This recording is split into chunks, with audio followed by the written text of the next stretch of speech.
बहुत बदतमीजी करता था रे।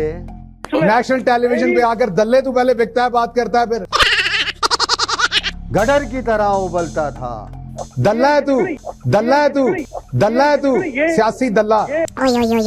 हर वक्त बोंगिया मारता था। हमारे पंजाब में जब किसी खातून का शौहर फौत हो जाता है तो उसको रंडी कहा जाता है, बड़ी शरारत करता था। और जब मर्द का फौत होता है तो उसको रंडवा कहा जाता है। तेरा दौर तो गया। मेरी बात मेरा सवाल करने का ये हक नहीं है। How dare you talk to me. अब बता, तहम्मुल रखते होते हैं एक आपने आपने मुझे तहम्मुल नहीं रखा। तहम्मुल रखते होते हैं एक आपने आपने मुझे तहम्मुल नहीं रखा।